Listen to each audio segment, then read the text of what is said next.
Tudo certo, deixa eu compartilhar a tela Aí, aqui. já iniciou a gravação, às vezes ele demora um pouquinho. Sim, você Já está... gravando. Boa noite, então, para todos vocês, tá? Eu sou a professora Marjúlia Klein, sou professora formada pela Unicinos e professora da casa, então é uma grande alegria poder estar aqui com vocês hoje à noite, certo? Desde já eu já agradeço o convite. Eu vou compartilhar com vocês um pouquinho dos momentos das aulas de matemática para economia, do curso de economia da Unicinos, tá? E algumas aplicações da integral definida. Então, acredito que mesmo quem não é do curso, vai se achar, o pessoal da matemática aí vai me ajudar um pouquinho também, ok? Então, o que eu resolvi dar foi um exemplo de aplicação da integral definida na economia. Por quê? Porque geralmente quando a gente é aluno e quando a gente é professor, a gente também faz a mesma pergunta. Por que aprender isso? Por que serve, né? Então, vou tentar compartilhar com vocês um exemplo da integral definida no excedente do consumidor e no excedente do produtor. Tá? O que é o excedente econômico? O excedente econômico, ele considera os cálculos do excedente do consumidor e do produtor. E ele é um tema que foi abordado pela primeira vez lá em 1844 por um engenheiro civil que também era matemático e economista, foi o francês Arsène Duprat, ok? Só que daí ele ficou em stand-by e só mais tarde, em 1890, estes conceitos de excedente econômico, excedente do consumidor e excedente do produtor ganharam mais atenção com a publicação do livro de Princípios de Economia de Alfred Marshall. Ok? Eu não vou poder abordar tudo que eu gostaria, né? Porque estou um pouco preocupada com o tempo, não gostaria assim, de ficar só eu falando, gostaria de escutar vocês um pouquinho mais. Então, eu selecionei alguns exemplos, né, de material que eu trabalhava com os alunos para compartilhar com vocês e tentar elucidar um pouquinho como a integral definida nos auxilia nessa interpretação, né, nessa área, ok? Então, ali eu defini, né, o que a demanda... Pode voltar, tá? O que a função demanda ela relaciona, né? Ela relaciona a quantidade demandada e o preço da mercadoria. E a função oferta, né? Geralmente a demanda de um produto, ela também está relacionada com o comportamento do consumidor. O que acontece? Baixa o preço, aumenta a compra, né? E a função oferta, ela relaciona o preço à quantidade oferecida de uma mercadoria. Geralmente a função oferta está relacionada com o comportamento do produtor. Ele aumenta o preço, né, e espera que o preço aumente para poder vender mais, senão ele segura a mercadoria se o preço não está a contento dele. Mais ou menos é assim que funciona. Claro, tem outras variantes também que nós aqui não vamos entrar no mérito essa noite, ok? O excedente de consumo, o que é? É a diferença entre o que os consumidores estariam dispostos a pagar e o que realmente pagam e que vai ser calculado pela integral definida. Então, agora pode passar por exemplo. Vamos tentar entender o que é esse excedente de consumo. Vamos pensar num exemplo. Eu quero comprar uma mercadoria, um bem, um serviço, tá? E eu tenho alguns consumidores que desejam comprar esse produto, mas estabeleceram um parâmetro. Eu vou comprar, prof. O seu José diz assim, se for até R$200 esse produto. O seu João diz, eu vou comprar se for até 150. A dona Ana, até 120 eu pago por esse produto. E a Bia diz, não, mais que 100 eu não pago, no máximo 100. Então, eu tenho uma situação concreta de consumidores que estipularam um valor para poder comprar esse produto. Pode passar. Então, eu fiz uma tabelinha. O preço, mais de 200, ninguém vai comprar.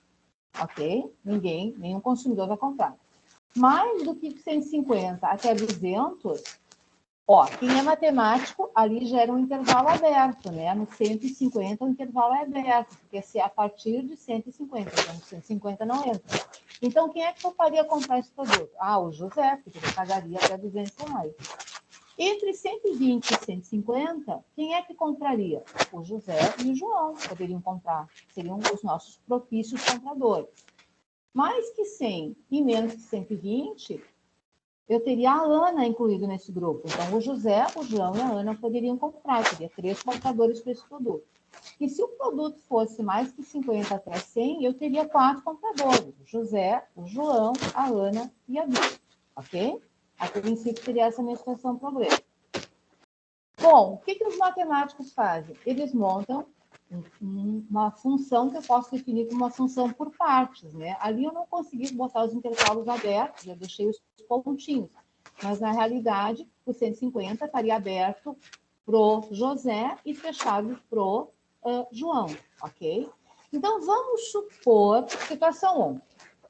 Eu vou botar a mercadoria no mercado e ela custa R$150, tá? Quem é que vai comprar? Apenas o José, porque ele pagaria até 200.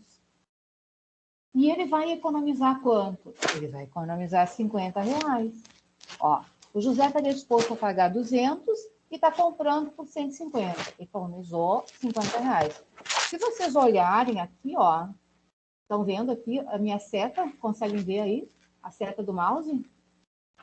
Ou não? Eu tenho que apagar, prof.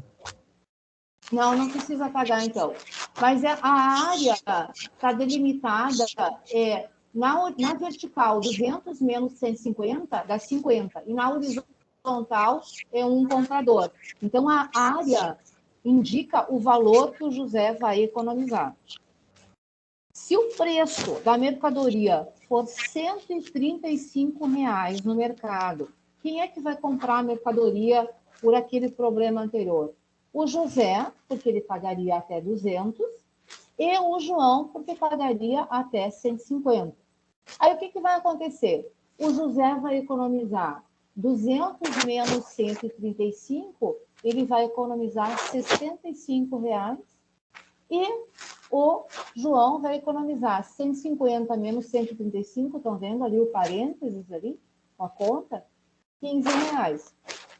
Essa é a área formada pelo retângulo, na vertical. 200 menos 135, que daria 65, vezes uma pessoa. E na outra, do ladinho aqui, do outro retângulo, eu teria 15 vezes 1, que seria os R$15 economizados pelo seu João. Ou seja, estou tentando mostrar para vocês, sem usar a integral ainda, tá? Porque essas áreas são retangulares, eu posso fazer base vezes altura, e a economia do consumidor também aparece, né? Sem usar a integral, aparece por aquelas áreas definidas por figuras retangulares. Se eu tivesse uma terceira situação, o preço do produto estaria sendo cobrado por R$100. O José, disposto a pagar 200, pagaria só 100. Então, ele economizaria R$100. O João, disposto a pagar 150, pagaria só 100, economizaria R$50. E a Ana, disposta a pagar 120, economizaria R$20. E a Bia, disposta a pagar 100, não economizaria nada, mas acabaria comprando o produto. As áreas, a soma das áreas, o primeiro retângulo, 200 menos 100, que daria uma altura de 100, né, unidades, vezes 1, daria a economia do seu José. O segundo retângulo, que seria que ele economizou ali, seria 150 menos 100, 50 vezes 1, daria a economia do seu João. O terceiro retângulo, que seria a diferença que a Ana estaria disposta a pagar, a altura 20, de 120 para 100, vezes uma pessoa, daria a terceira área. Ou seja, a soma das áreas daria a economia total dos consumidores. Então, aqui eu não precisei usar a integral, eu fiz uma função por partes e defini que as áreas dos retângulos me dariam a economia dos respectivos consumidores. Tá? Ok? Alguma pergunta até aqui no chat ali, Arthur? Tudo bem? Por enquanto, nenhuma dúvida, prof. Todos estão conseguindo Tá. enxergar a tela, tudo certo? Se alguém não estiver conseguindo enxergar, é só avisar.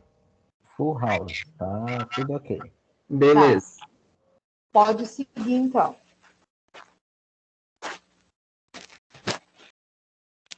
Bom, então o que é excedente do consumidor na prática? É a soma dessas diferenças entre o que ele estaria disposto a pagar e o que ele realmente paga pelo produto. Dá para dizer que é uma economia que ele está fazendo, o consumidor, ok?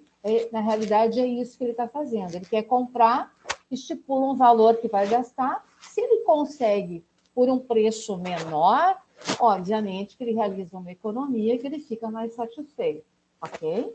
Muito bem. Agora, no próximo slide, nós vamos ver como funcionaria isso utilizando a integral.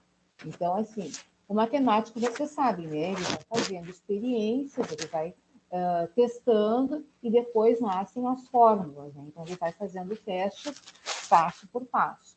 Essa tabela aqui, a primeira tabela, que tem quantidade e preço, ela é uma tabela de demanda, né? Que relaciona a quantidade e o preço. É uma tabela fictícia que eu criei ali, né? Para a gente poder estabelecer a função demanda e a função oferta.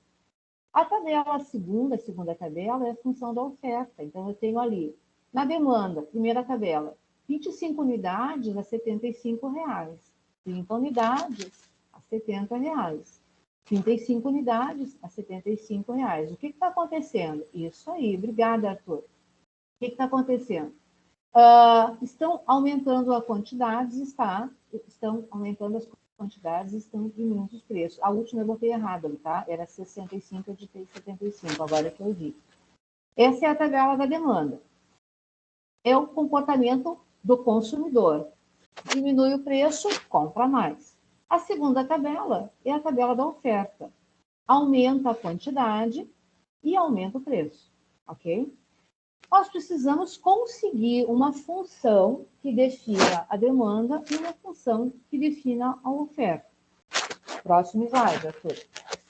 Como o comportamento da demanda e da oferta, neste caso, são lineares, eu coloquei ali uma função, como se define a função do primeiro grau. Então, peguei 2 pontos da tabela da demanda, o ponto A e o ponto B, que eu chamei 25 unidades, R$ 75,00, 30 unidades, R$ 70,00.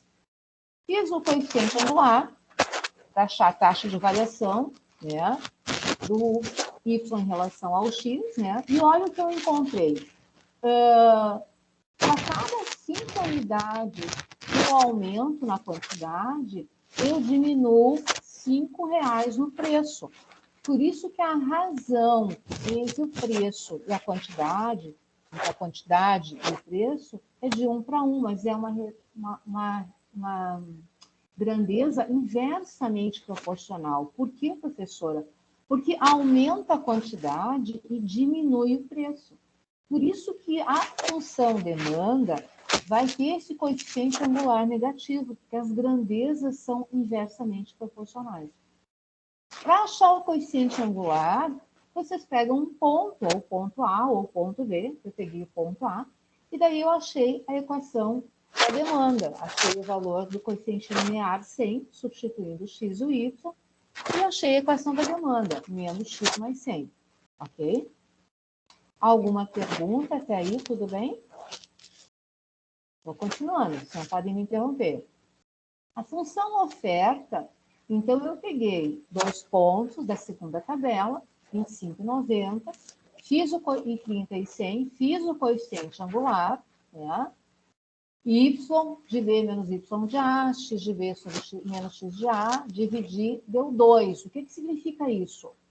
Para cada 5 unidades que eu aumento na minha quantidade, né? O que acontece com o valor? Aumenta R$10. Ou seja, cada 5 unidades, a taxa de variação é o dobro do X em relação ao Y. Conseguem ver isso? Do Y em relação ao X, conseguem ver? Ó, é 2, tá? Então, eu escrevi ali Y igual a 2x mais V. Fui em busca do coeficiente linear. Equação da oferta, então ficou 2x mais 40. Ok? Segue o baile. Tenho, então, a equação da demanda e a equação da oferta. Vou procurar o ponto de equilíbrio. O que é o ponto de equilíbrio na economia? Né? O ponto de equilíbrio, ou break-even point, né, é aquela convergência entre a oferta e a demanda, fazendo com que não se tenha lucro nem prejuízo e se consiga satisfazer tanto o consumidor quanto o produtor. Como é que a gente acha esse ponto de equilíbrio? Seriam os lugares onde essas duas funções se cruzam. Esse ponto de equilíbrio é encontrado igualando-se a função da demanda com a função da oferta. Neste caso, ao fazer a igualdade entre demanda e oferta, eu achei que para cada 20 unidades vendidas, eu preciso cobrar R$80, né? E daí eu consigo satisfazer tanto o consumidor quanto o produtor. Bom, aí tem o próximo slide. Eu fiz as duas funções usando o GeoGebra. Fiz a função da oferta, que está em azul, ó, começa com 40, né? Fiz a função da demanda, que está em vermelho, função decrescente, tá? Ok? A função da demanda tem um ponto máximo lá, né? E um ponto mínimo aqui embaixo, que eu não consigo ver, que o escrito ali, não dá para tirar aquele escrito, ou eu tiro? Bom, e marquei o ponto de equilíbrio. E não tá para mim tá em tela cheia. Ah, tá, então é eu que só estou vendo. E marquei o ponto de equilíbrio ali, ó, 20 unidades com R$80, tá? Eixo X, quantidade, eixo Y, valor. Bom, o que os matemáticos descobriram? Eu agora, tá, poderia até calcular por áreas retangulares e triangulares.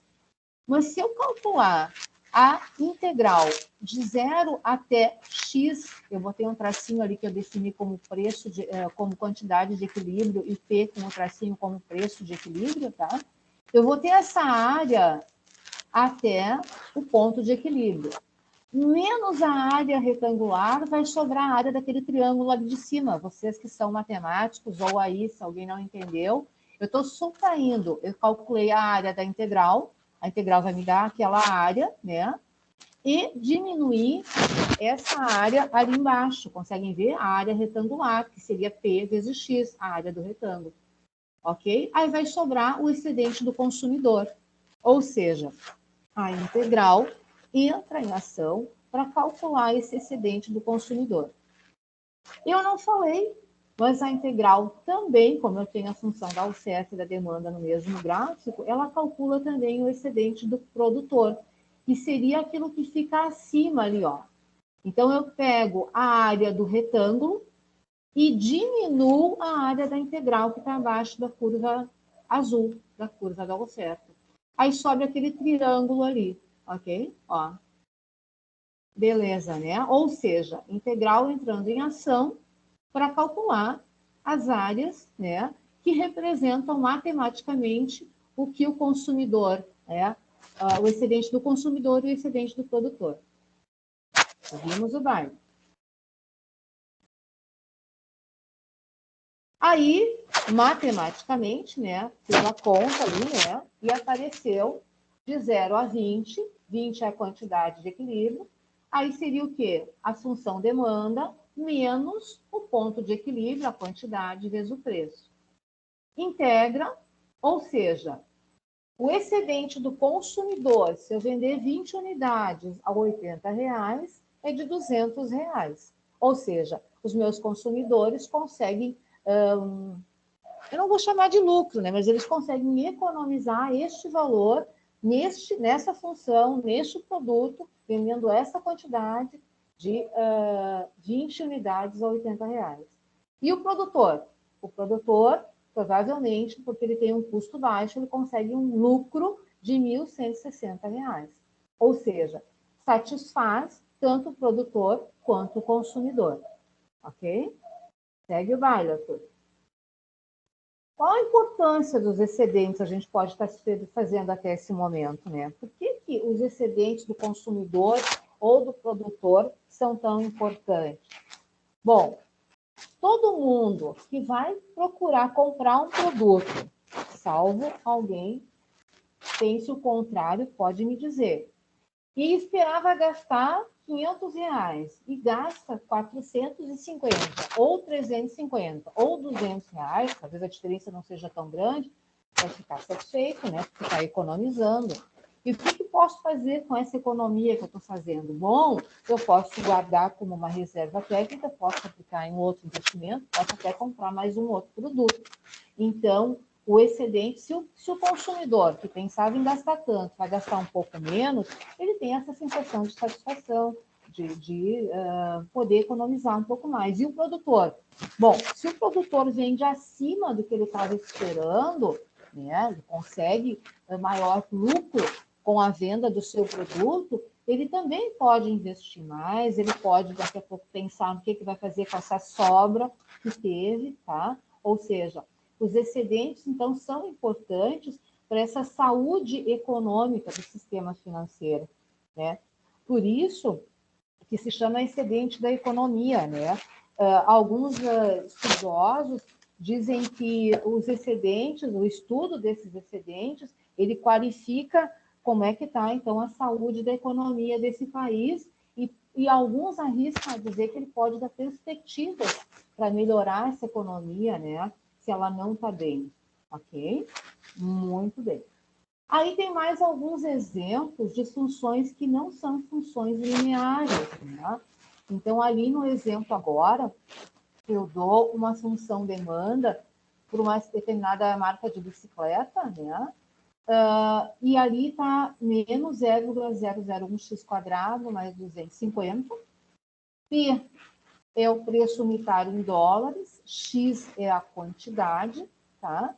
Demandada em unidades de milhar. Dou a função oferta, né? Alguns autores americanos chamam a função oferta, ao invés de O, chamam de S, sale, né? De venda, né? Venda do produto, ok? Onde P denota o preço unitário em dólares e X denota o número de bicicletas que o fornecedor colocará no mercado em unidades de milhar. Determine o excedente de consumo, tá? Então, eu batizei de EC, e o excedente de produção, eu batizei de EP. Ou excedente do consumidor e excedente do produtor. Se o preço da bicicleta é igual ao preço de equilíbrio, tá? Aí, qual é o primeiro passo? O primeiro passo é vocês encontrarem, eu fiz até o desenho ali, eu fiz a função demanda, é aquela que tem um x² negativo, estão vendo que ela vai ali para baixo, ó, tá certo? A função demanda. A função oferta é aquela que tem a curva com concavidade para cima, o Arthur está mostrando ali, ok? E aquela reta ali, né, ela vai mostrar o ponto de equilíbrio, nós vamos ver agora, né, 300 unidades, se eu não me engano, a R$150, eu acho. R$160, ok? Então, eu fiz o gráfico no GeoGebra para mostrar o que a gente está calculando. Vamos adiante. Então, ali, ó, calculando o ponto de equilíbrio, igualei a função demanda com a função oferta, ok? Fiz as contas ali, né, respectivamente, deu uma função no segundo grau, calculei o x1 e o x2. Como o x é quantidade, então o valor negativo não me interessa, só me interessa o valor positivo. Como eu falei que eram unidades de milhar, né? Então, o X, na realidade, são 300 mil unidades ao preço de $160. Isso me dá uma sensação de equilíbrio, tanto para o consumidor quanto para o produtor. Próximo. Aí, vou calcular o excedente de consumo. Então, o que eu vou fazer? Sempre o excedente de consumo é a integral. Neste caso, de 0 até a quantidade do ponto de equilíbrio, que é 300, né? Da função demanda, menos o retângulo, aquele que vai ser o ponto de equilíbrio, né? 300 vezes o valor, ok? Faço a integralização, né, da função demanda, subtraio de 160 menos 300, chego que o excedente do consumidor é de $18 mil. Ok? Agora, o excedente de produção. O que acontece? O excedente de produção, ele calcula a diferença entre o que o produtor realmente recebe e o que ele estaria disposto a receber, ok? Nós não tínhamos falado no excedente de produção ainda, mas ele aparece agora aqui. Como é que se faz a conta? Também usa a integral, só que agora primeiro a gente pega a área do retângulo e diminui da área, né, que a integral vai calcular, ok? 160 vezes 300, para mim não aparece, deixa eu ver aqui no meu rascunho, o valor ali. 18.000 foi o excedente do consumidor, 11.700 o excedente do produtor. Ok? É uma integralização normalmente simples, vai depender da função, obviamente, de demanda e de oferta. Tá certo? Alguma pergunta até aí? Bom, fiz mais um exemplo. Acho que esse é o último. Deixa eu ver aqui. E se o preço não for a ser considerado, não for o preço de equilíbrio, professora? Pode acontecer? Pode acontecer que eu quero estabelecer a venda do meu produto, por exemplo, esse aqui, ó, função demanda para uma certa marca de cartuchos de reposição, para um purificador de água, e é dada por, tá? Onde P é o preço unitário em dólares e X é a quantidade demandada semanalmente, medida em unidades de milhar. Determine o excedente de consumo se o preço de mercado é estabelecido a 4 dólares por cartucho. Ou seja, eu quero vender esse produto a 4 dólares o cartucho. Eu quero saber que reação no mercado vai ter o excedente do consumidor e o excedente do produtor. Então, próximo slide, o que eu vou fazer? Eu preciso calcular, eu preciso substituir 4 lá no valor do preço para calcular quantas unidades eu vou ter que vender a esse preço. Fica uma função de segundo grau. Eu tenho menos 20 e 10. Como são quantidades, o menos 20 não serve, ficou como 10. Ok? Aí eu vou calcular, então, a integral de 0 até 10, né? De menos 0,01x², menos 0,1x mais 6, ou seja, a função demanda, menos a quantidade demandada, 10 unidades, ao preço de 4 dólares por unidade. Ok? Aí eu calculei ali, o valor que eu obtive foi de 11,67 dólares, seria o excedente do consumidor. Muito rápido, tudo tranquilo.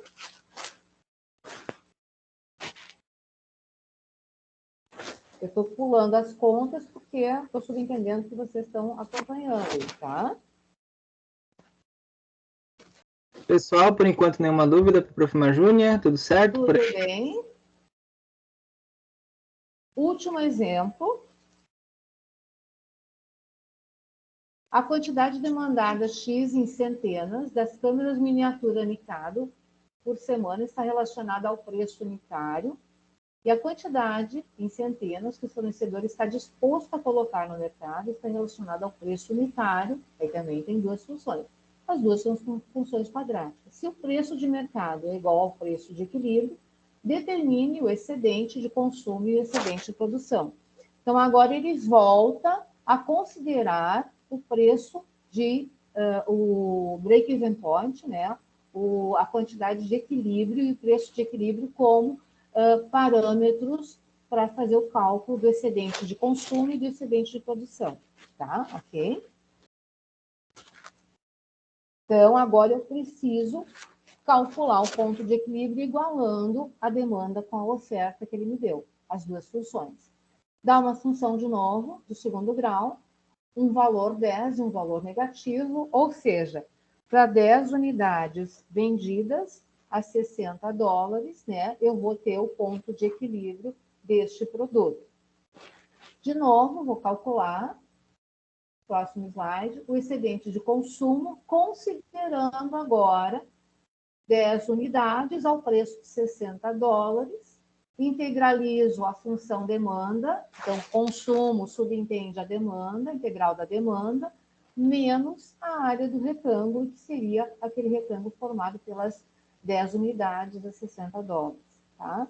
Chego no valor de 133 ali, né? Vírgula 33 vezes 1.000, desculpe, vezes 100, que são centenas, né? Então, daria 13.333 o excedente de consumo, tá? O excedente do produtor ou de produção, aí ao contrário, a quantidade 10 vezes o preço, 60 dólares, menos a integral da oferta, ok? 0,1x² mais x mais 40, integraliza, calcula o valor da integral, né? Ok? E descobre, então, 11.667. Ok? Perguntas, questions? Muito rápido. Eu tenho uma dúvida, prof. Fala. Quando a gente calcula as integrais, na verdade, quando a gente calcula aqui a Bhaskara, tem algum caso que poderia ter x1 e x2 positivos? Normalmente não acontece isso. Normalmente só dá um dos valores para tu aproveitar. Tá. Ok? Obrigado, prof. Normalmente não acontece. Outras perguntas, questions, dúvidas? Eu sou meio rapidinha, né? Quem já foi meu aluno me conhece. Então, às vezes, eu tenho que me controlar um pouquinho. Eu estava preocupada com o tempo, mas deu folgado aí. Por enquanto, ninguém mandou nenhuma dúvida no chat. Pessoal, se quiserem fazer alguma dúvida, perguntar alguma coisa, podem mandar tanto no chat ou quando a prof. Majune abre espaço, vocês podem abrir o microfone de vocês também. Fiquem à vontade. Eu acho que a maioria que está aqui nessa semana acadêmica já é de alguma área das exatas aí, porque é da escola politécnica, né? Então, normalmente, não tem muita dúvida nos cálculos, né? Isso. O que eu tentei trazer para vocês, por isso que eu passei mais rápido com os cálculos, foi uma aplicação da integral na economia para que vocês pudessem, assim, tentar... a gente, como aluno, eu também faço isso fiz como aluno e faço como professora, para que a gente aprende isso? Então, a minha ideia foi compartilhar com vocês uma aplicação, né, da integral. É uma aplicação, não é a única, com certeza, né? Ok? Então, fico à disposição. Terminei antes do tempo, Arthur, viu? Agradeço a oportunidade de participar, né? E estou à disposição. Ali tem meu e-mail também, certo? Então, só enviando de novo aí, pessoal, tem ali como fazer para receber o login, para receber o certificado, tendo que fazer o login no Forms ali, tudo certo, para vocês conseguirem ganhar o certificado também e as horas complementares. Alguém tem alguma dúvida? Quer tirar alguma dúvida com a prof. Marjúnia? Tem mais algum aluno? Boa tarde. Eu tenho Boa uma dúvida. tarde. Eu tive um pouquinho de problema de conexão no começo. Para eu pegar esses samples aqui, eu consigo onde? Vai ser publicado depois o vídeo de toda a palestra no YouTube dessa app. A gente vai divulgar também a gravação. Tá ótimo, muito obrigado. De nada. Tá bom. E se alguém quiser mais material ou estiver interessado, também tem material à disposição, tá? Não tem problema. Fico plenamente à vontade para vocês me consultarem, né? Sem problema nenhum. A Maria Helena está aparecendo ali, querida. Tem mais algum aluno aí que foi meu aluno, além do Jorge? A Maria Helena, grande colega. Marjúnia. Fala, Maria Helena. Muito didático o teu exemplo. Muito pausado, ficou muito claro todas as características de uma ótima professora de matemática. Obrigada, tá? Maria Helena. Mesmo quem não tem, e eu não conheço todo o grupo que está aqui, mas um conhecimento matemático, vamos dizer assim, mais apurado, né? Poderia aqui estar, talvez, alunos da graduação em matemática do primeiro semestre, talvez não tenham ainda o conhecimento da integral. Mas isso me ocorreu.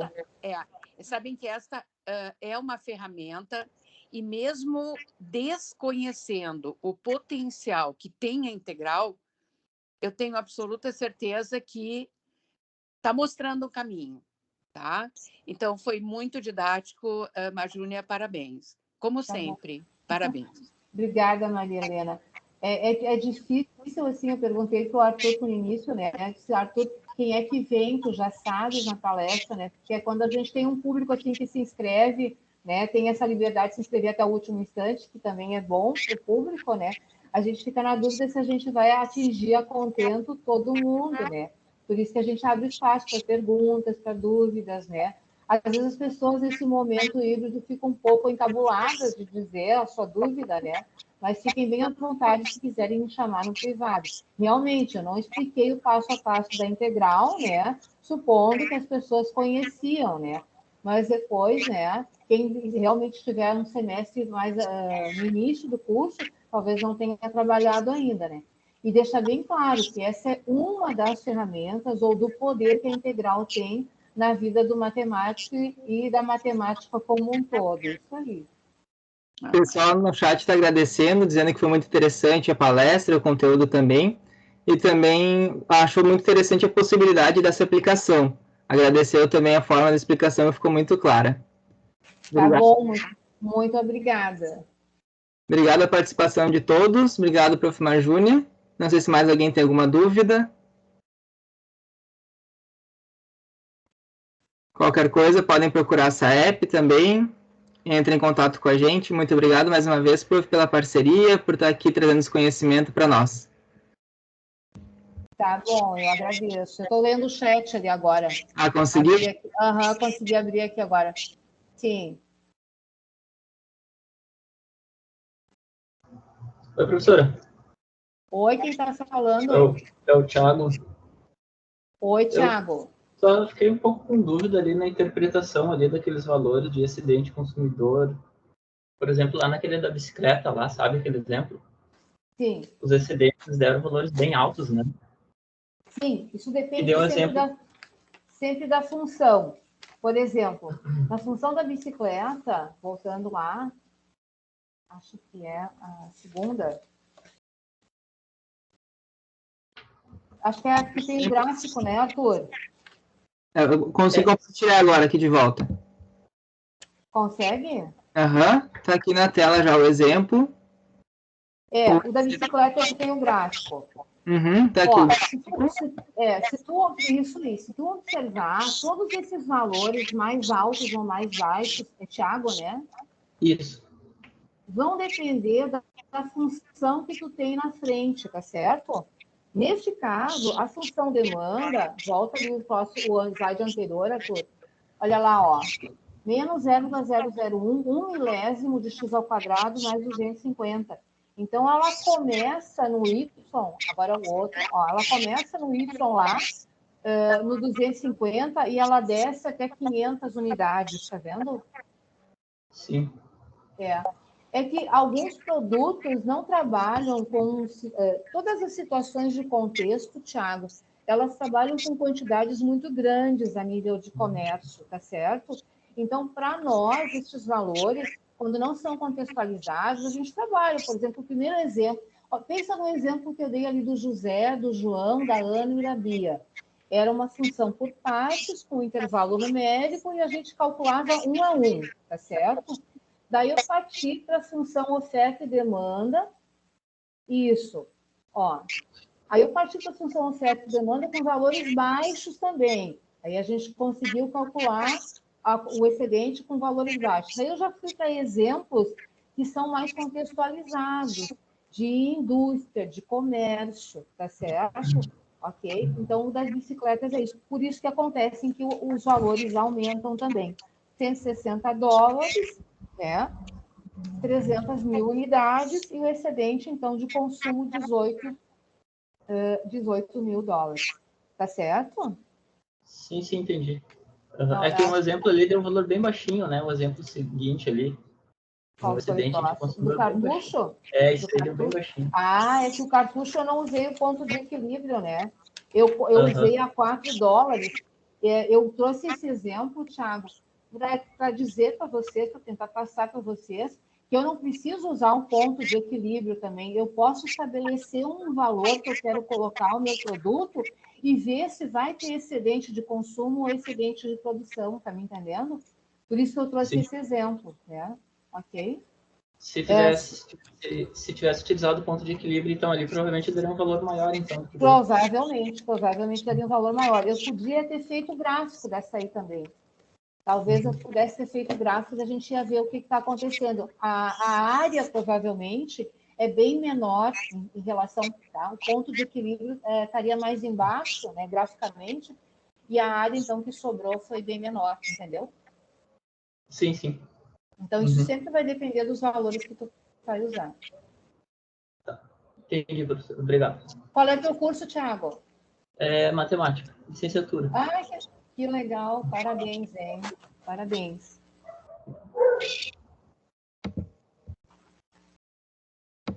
Mais alguma dúvida, pessoal?